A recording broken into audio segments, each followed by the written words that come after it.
Praise be Jesus Christ, now and forever. When I'm in England staying at my mother's house, I always enjoy looking out of the window at her bird feeder. We're lucky in this part of southern England to have a profusion of wild birds. The dawn chorus at this time of the year is quite deafening but glorious. The big birds like pigeons and crows and jackdaws are too big to perch on the feeder, so they just vacuum up what the little birds drop. That's just life, and because they're big, they also chase the little ones away, so I don't feel sorry for them. It's quite competitive to get a spot on the perch. Blue tits, finches, robins, and the others all aggressively push their way to the meal, particularly as they're feeding babies at the moment. What captivates me are the really little ones, like the sparrows, who just don't seem to get much of a chance to ever get to the feeder. However, they spend a good deal of time on the ground, just pecking away at the seeds, which have seemingly miraculously fallen to the ground. They seem to be content with their lot. It may sound strange, but they seem to have acquired a sensible humility based on reality. That humility is combined with faith. They will find food. I realize, of course, that I'm anthropomorphizing the birds, but the Lord himself used the images of animals, flowers, and other objects of nature to preach his word.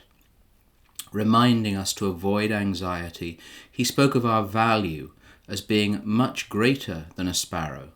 And to strengthen our faith in God's providence, he told us in St. Matthew's Gospel to look at the birds of the air. They neither sow nor reap nor gather into barns, and yet your heavenly Father feeds them. Humility is most definitely having a sense of reality. The little birds know their place in what we call the pecking order. That doesn't mean, of course, that we don't strive for the best and aim, as blessed Pier Giorgio Frassati said, for the heights.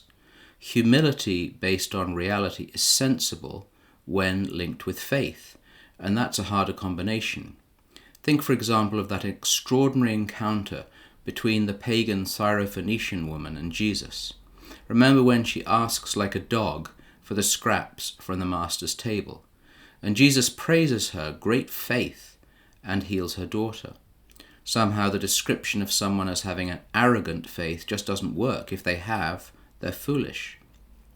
It seems the times we're living in, are feeding a crisis of anxiety and hopelessness. There is, it's true, much to cause concern, but humility and faith are critical for believers. Both an acceptance of our limitations, a willingness to admit mistakes, and to see reality with clear eyes, and a simple, humble trust in God's goodness can make a huge difference in our own lives and our interactions with others. Consider the lilies of the field, how they grow. They neither toil nor spin. But I tell you, even Solomon in all his glory was not arrayed like one of these. But if God so clothes the grass of the field, which today is alive and tomorrow is thrown into the oven, will he not much more clothe you, O men of little faith? Imitate the sensible humility of the little birds, trusting that there is seed to be found, and with faith there always is.